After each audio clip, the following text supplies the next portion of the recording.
Sir, हाल ही में ग्रीष्मकालीन अवकाश खत्म हुए हैं, तो स्कूल बसों को लेकर क्या ट्रैफिक व्यवस्थाएं हैं सर? देखिए, ये बहुत ही एक आवश्यक प्रश्न था और इस पर हमें बहुत ध्यान देने की आवश्यकता भी है, क्योंकि जैसे स्कूल खुलेंगे अचानक से स्कूल बसों की भरमार सड़कों पर हो जाएगी। एक और जहाँ ये बसें सड़क सुरक्षा और सुगम यातायात का भी प्रश्न खड़ा करती हैं, वहीं बच्चों की स्वयं की सुरक्षा पर भी इन पे बहुत बड़ा एक जिम्मेदारी का बोझ आ जाता है। और बच्चों की सुरक्षा में भी शारीरिक क्षति से संबंधित है, यौन हिंसा से संबंधित है, ईव टीजिंग से संबंधित है, या उनके साथ अन्य कोई अपराध हो जाए उससे भी बचाने का भी बहुत बड़ी चुनौती इस दौरान रहती है। एक समाज सेवी हुए हैं श्री MC मेहता। MC मेहता साहब ने जब स्कूली बच्चों के लिए इन बसों के लिए कोई विशेष प्रकार के प्रबंध नहीं हुए तो उन्होंने एक सुप्रीम कोर्ट में रिट किया, जिसमें भारत सरकार को उन्होंने पार्टी बनाया।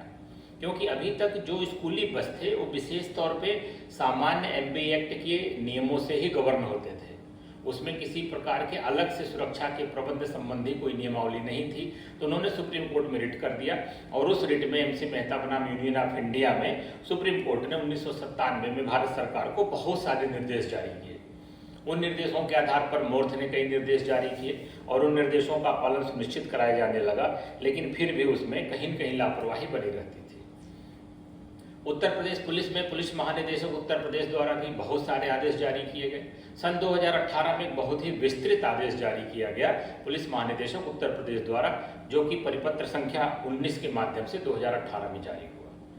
लेकिन जब 2019 में मोटर वाहन अधिनियम 1988 में संशोधन हुए, तो उस संशोधन के बाद उत्तर प्रदेश सरकार ने उत्तर प्रदेश मोटरयान नियमावली 1998 के नियम 222 में एक उपधारा या उप नियम का जोड़ दिया।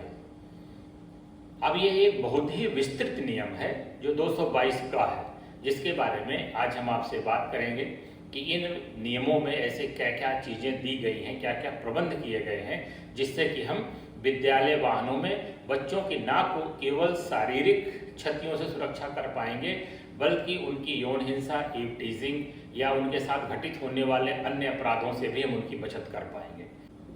सबसे पहले इस नियम के तहत जो परमिट जारी की जाती है, उस परमिट में विशेष तौर पे लिखा जाएगा कि यह परमिट विद्यालय वाहन से संबंधित है। अगर कोई भी वाहन जिसकी विद्यालयी वाहन की परमिट नहीं है, वो विद्यालय वाहन के रूप में प्रयोग नहीं किया जा सकता है। नियमावली में यह अंकित किया गया कि 15 वर्ष से ज्यादा पुराना कोई भी वाहन विद्यालय में बच्चों के परिवहन में इस्तेमाल नहीं किया जाएगा। ये बड़ा इंपॉर्टेंट है। आप देखते होंगे मैक्सी कैब है, ओमिनी की वैन है, या तमाम जीपें हैं, पुरानी गाड़ियां हैं जो लोग अभी भी बच्चों को ढो रहे हैं, वो पूरी तरह से प्रतिबंधित है। यदि वाहन 15 साल से पुराना है तो किसी भी दशा में उसको हम बच्चों के विद्यालय परिवहन में इस्तेमाल नहीं कर सकते हैं। साथ ही साथ उसमें स्पष्ट किया गया कि ऐसे वाहनों पर पीले रंग से पेंट होगा, पूरी वाहन की बॉडी पीले रंग की पेंट होगी और उस पर विद्यालय वाहन लिखा जाएगा और उसके दोनों तरफ विद्यालय का नाम लिखा जाएगा और उसके पीछे भाग में जो पीछा दिखाई पड़ता है उस पर ट्रांसपोर्टर का नंबर, ट्रांसपोर्ट का नाम, मोबाइल नंबर, ड्राइवर का नाम, ड्राइवर का नंबर, सारे नंबर अंकित किए जाएंगे। ये परमिट की शर्तों में शामिल कर लिया गया। उसके बाद नियमावली में स्पष्ट उद्देश्य अंकित किया गया कि एक जिला विद्यालय परिवहन सुरक्षा समिति होगी। ये विद्यालय परिवहन सुरक्षा समिति जो होगी जिला स्तर पर, उसमें जिलाधिकारी, पुलिस अधीक्षक, ARTO और एग्जीक्यूटिव ऑफिसर जो म्यूनिसिपल कॉर्पोरेशन वहाँ के होंगे या जिला परिषद होगा वो रहेंगे। उसके अलावा DIS रहेंगे, बेसिक शिक्षा अधिकारी रहेंगे। तो इस तरह से इन अधिकारियों से मिलकर एक जिला स्तर पर जिला विद्यालय परिवहन सुरक्षा समिति का गठन किया जाएगा। यह समिति विद्यालय के लिए जो नियमावली जारी हुई है वाहनों के लिए, उन वाहनों को सुरक्षा मानकों की समीक्षा करेगी कि कहीं उसका उल्लंघन तो नहीं हो रहा है, और जो ऐसा उल्लंघन करता पाएगा उसके विरुद्ध उसमें कार्रवाई की जाएगी। इसमें एक महत्वपूर्ण प्रबंध जो किया गया है वो प्रत्येक विद्यालय के स्तर पर किया गया है। अब यही समिति प्रत्येक विद्यालय में होगी, उसको कहा जाएगा स्कूल परिवहन सुरक्षा समिति। अब ये समिति बड़ी महत्वपूर्ण है क्योंकि प्रत्येक विद्यालय में काम करेगी। और इसमें अभिभावकों की सहभागिता भी सुनिश्चित की गई। पुलिस, ट्रांसपोर्ट, मजिस्ट्रेट, विद्यालय का प्रधानाचार्य और अभिभावक, इतने लोगों की समिति बनाई गई और इस समिति को प्रत्येक विद्यालय पर गठित होना है, प्रत्येक 3 महीने पर इसकी मीटिंग होनी है और इसमें अभिभावकों के फीडबैक, बच्चों के फीडबैक, पुलिस के फीडबैक, राजस्व के फीडबैक के आधार पर निर्णय लेना है कि संबंधित वाहन चालक या अटेंडेंट को रखा जाएगा कि नहीं रखा जाएगा। तो मैं इस चीज पे आपका ध्यान आकर्षित करना चाहूंगा कि जो भी आप बच्चों को विद्यालय में भेज रहे हैं, जिस भी विद्यालय में भेज रहे हैं, तो एक बार उस विद्यालय में ये जरूर पता करें कि क्या विद्यालय में परिवहन सुरक्षा समिति बनी है कि नहीं बनी है। बनी है तो उसमें कौन से विभागक सदस्य हैं, उनका नाम नंबर रखिए ताकि आप उनको अपना फीडबैक दे सकिए कि विद्यालय का जो परिवहन वाहन है, जो उसका कंडक्टर है, जो उसका ड्राइवर है, जो या उसमें अटेंडेंट आ रहे हैं, उनका क्या होगा या वो क्या कर रहे हैं या उनका क्या कैरेक्टर है। इसमें बहुत ही एक इम्पॉर्टेंट चीज उन्होंने कर दी कि प्रत्येक बस में जो बच्चों को ले जाती है उसमें विद्यालय का एक टीचर अवश्य ट्रेवल करेगा। यह एक सुविधा भी है कि टीचर बच्चों के साथ आएगा जाएगा, उसका भी कन्वेंस बचेगा, साथ ही बच्चों की सुरक्षा भी सुनिश्चित होगी, साथ ही साथ मार्ग में अनुशासन भी बना रहेगा। बच्चे किसी प्रकार के आपस में लड़ाई झगड़ा, हुड़दंग, खेल कूद या गिर के चोटाइल ना हो पाए, ऐसी भी सुरक्षा या अनुशासन तब बना रहेगा जब कोई टीचर उसमें रहेगा।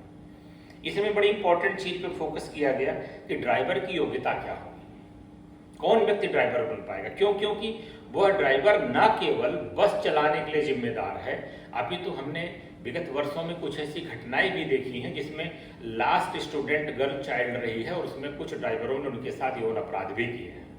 यह एक बहुत बड़ी चुनौती है, बहुत बड़ा सुरक्षा का सवाल है, जो महिला सुरक्षा के साथ साथ सभी बच्चियों को पढ़ाने का जो माननीय प्रधानमंत्री जी का आह्वान है, उसके लिए भी यह बहुत बड़ा संकट है। ऐसे में ड्राइवर के चरित्र के ऊपर इस नियमावली में बहुत फोकस किया गया। पहले उन्होंने कहा कि वो 5 साल मिनिमम अनुभवी ड्राइवर होना चाहिए, उसके पास जो ड्राइविंग लाइसेंस है, वैलिड लाइसेंस, वो कम से कम 5 साल पुराना होना चाहिए।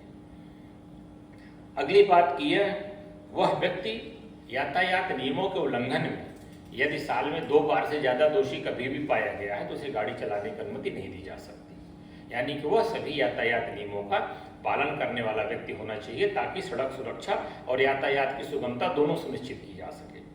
इसके साथ ही साथ उन्होंने इस चीज को सुनिश्चित किया कि वह जो ड्राइवर है उसकी समीक्षा विद्यालय परिवहन सुरक्षा समिति प्रत्येक 3 माह पे करेगी, उससे वार्ता करेगी, उसके लेवल्स को देखेगी, साथ ही साथ वह इस चीज को चेक करेगी कि यह गाड़ी कैसे चलाता है।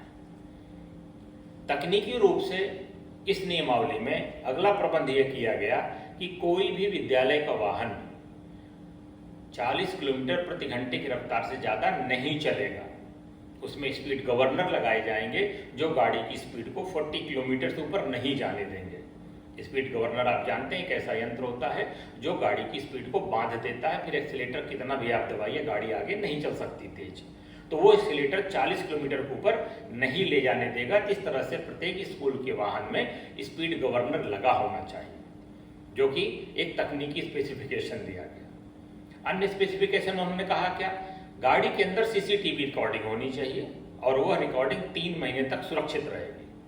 यानी कि गाड़ी के अंदर जो बच्चों की गतिविधियां हैं, जो ड्राइवर की गतिविधियां हैं, जो टीचर की गतिविधियां हैं, जो अटेंडेंट की गतिविधियां हैं, सब रिकॉर्ड रहेंगी और इसको 3 महीने सुरक्षित रखना है। इसी प्रकार से जो खिड़की है, बच्चे वहां से अक्सर हाथ निकाल देते हैं, सिर निकाल देते हैं। एक बार 2 बार ऐसी दुर्घटनाएं हुई कि खिड़की से बाहर निकला हुआ सिर किसी सड़क के चलती हुई गाड़ी से जैसे तेज धार की चाकू से कट गया, हाथ कट गए।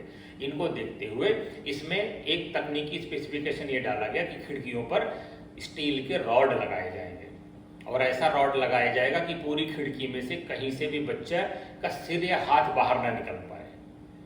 साथ ही साथ सीसीटीवी देखते हुए बार बार इसको टोकना कि कोई भी शरीर का अंग बाहर से न निकाले बच्चा। इस प्रकार के स्पेसिफिकेशन खिड़कियों पर बच्चों का सिर बाहर न निकले इसके लिए किया गया।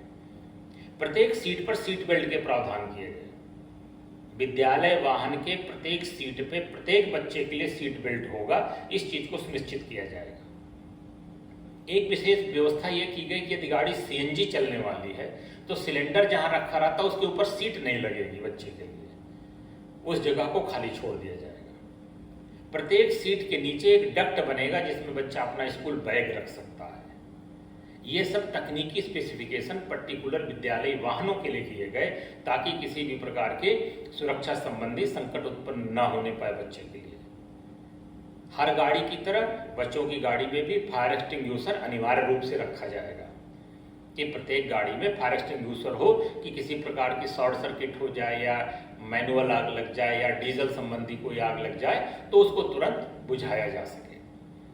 प्रत्येक ड्राइवर अपने साथ एक फोन रखेगा ताकि जरूरत पड़ने पर वह अपनी लोकेशन बता सके, साथ ही साथ सुरक्षा के लिए पुलिस को या विद्यालय को या अभिभावक को कॉल कर सके।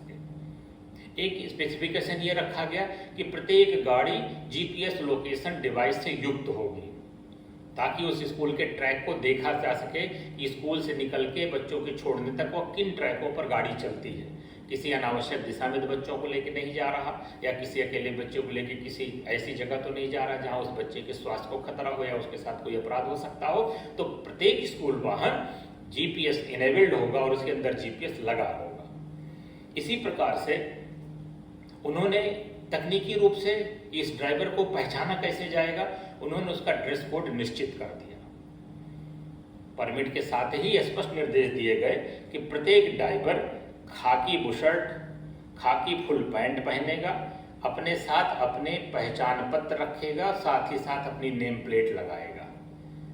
पहचान पत्र और नेम प्लेट प्रत्येक ड्राइवर अपने साथ रखेगा और इसी प्रकार से जो अटेंडेंट होगा वो नेवी ब्लू बुशर्ट पहनेगा, नेवी ब्लू फुल पैंट पहनेगा और अपना आइडेंटिटी कार्ड लेकर चलेगा और उसका उस नेम प्लेट भी लगी रहेगी। इस प्रकार से जो स्कूल के वैन हैं, जो छोटी गाड़ियां हैं जैसे वो मिनी वैन है या 11 सीटर बसें आती हैं, उसमें उन्होंने कहा कि ड्राइवर ग्रे शर्ट पहनेगा और ग्रे फुल पैंट पहनेगा और अपना आइडेंटिटी कार्ड लेकर चलेगा। इस प्रकार से इस चीज को इंश्योर किया गया कि जो ड्राइवर और जो अटेंडेंट हैं जिसको हम कंडक्टर कहते हैं, इनकी पहचान सुनिश्चित हो सके कि हाँ ये पर्टिकुलर विद्यालय वाहन चलाने वाले हैं। ऐसा न हो कि वो कोई टैक्सी ड्राइवर है और आके स्कूल वैन को पकड़ के लेके चला गया और बच्चों को ले जा रहा है, एक्सीडेंट कर दे रहा।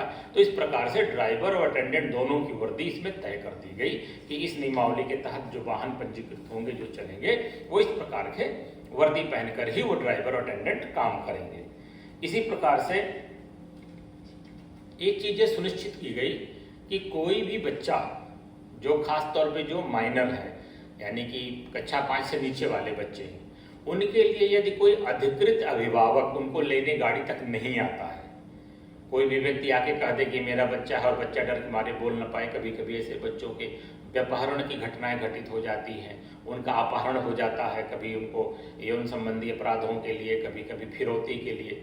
तो इसको सुनिश्चित करने के लिए इस नियमावली में स्पष्ट प्रावधान किया गया है कि बच्चा किसी भी अनधिकृत व्यक्ति को नहीं दिया जाएगा। यदि कोई अधिकृत व्यक्ति लेने नहीं आता है तो उस बच्चे को ड्राइवर वापस विद्यालय लेकर आएगा। ऐसा नहीं कि उसको उसके घर के पास कहीं छोड़ दे, घर के मोड़ पे कहीं छोड़ दे या कोई भी व्यक्ति आए उसको दे दे, ऐसा पूरी तरह से प्रतिबंधित किया गया है। वह बच्चे को उतारेगा नहीं, लेकर वापस स्कूल आएगा। इस प्रकार से जो व्यवस्थाएं की गई, उन व्यवस्थाओं के तहत बच्चे की हर प्रकार से हिंसा और अपराध से सुरक्षा के लिए इसमें पूरी तरह से इस नियमावली में प्रावधान कर दिए गए। साथ ही साथ इस नियमावली में जो विभिन्न प्रकार के जो रोड सिग्नल हैं, रोड ट्रैफिक के साइनेजेस हैं, उनके पालन के लिए हर 3 महीने पे उस ड्राइवर के ARTO द्वारा ट्रेनिंग की भी व्यवस्था की गई। उस ट्रेनिंग को एक तरह से रिफ्रेशर कोर्स कहा जाएगा ताकि ARTO विभाग का कोई भी व्यक्ति यह जान सके कि यह ड्राइवर कितना सतर्क रहता है या उसकी दक्षता कितनी है, वह कौशलपूर्ण है कि नहीं है। इस प्रकार से जो विद्यालयी वाहन है उनके वाहन की सुरक्षा के तकनीकी स्पेसिफिकेशन अलग कर दिए गए, विद्यालय वाहन के ड्राइवर के स्पेसिफिकेशन अलग कर दिए गए, बच्चों की सुरक्षा के स्पेसिफिकेशन भी इसमें अलग कर दिए गए। इस प्रकार से किसी भी समय अब यह बच्चा लगातार विद्यालय की और अभिभावक की निगरानी में रहेगा। जैसा मैंने आपसे पहले बताया कि इसमें प्रत्येक वाहन में एक अटेंडेंट चलेगा, लेकिन यदि उसमें कोई महिला बच्ची है, यानी कि कोई बच्ची चल रही है, तो उस फीमेल चाइल्ड के लिए भी एक फीमेल अटेंडेंट होगी या फीमेल टीचर बैठेगी। वैसे टीचर प्रत्येक गाड़ी में कंपलसरी, लेकिन यदि उसमें फीमेल चाइल्ड सफ़र कर रही है स्टूडेंट, तो उसमें एक फीमेल टीचर अवश्य बैठेगी। तो इस प्रकार से जो हमारे विद्यालय के वाहन हैं, उन विद्यालयी वाहनों के लिए ये सब व्यवस्थाएं की गई और इन व्यवस्थाओं के चलते निश्चित तौर पे हमें पूरी तरह से ये विश्वास है कि बच्चों के साथ सड़क दुर्घटना से लेके किसी भी प्रकार के अपराध उनके साथ घटित नहीं होने पाएंगे। और एक अभिभावक के रूप में मैं आप सबसे अपील करूंगा कि कृपया इसमें सक्रिय भागीदारी निभाएं। सक्रिय भागीदारी का तात्पर्य है कि जो विद्यालय की परिवहन प्रबंधन समिति है उसके सदस्य बने, किसी भी अनधिकृत वाहन पे बच्चों को न बैठाएं। किसी भी विद्यालय का वाहन है, यदि नियम विरुद्ध चल रहा है तो उसकी सूचना 112 पे फ़ोन करके दे सकते हैं, पुलिस वाले को बता सकते हैं, उसकी वीडियो बना के विद्यालय को भेज सकते हैं। तो इस प्रकार से आप सक्रिय योगदान से न केवल अपने बच्चे की बल्कि हमारे तमाम बच्चे और बच्चियों की सुरक्षा सुनिश्चित करने में प्रशासन का भी सहयोग दे सकते हैं और उन बच्चों के लिए उज्जवल भविष्य में भी अपना योगदान दे सकते हैं। तो ये सारे प्रबंध बहुत ही विस्तार से उत्तर प्रदेश परिवहन विभाग द्वारा विद्यालयी वाहन परिवहन नियमावली 2019 में बहुत विस्तार से दिए गए हैं। इसको आप इंटरनेट से डाउनलोड करके इसके विविध प्रावधानों को पढ़ भी सकते हैं।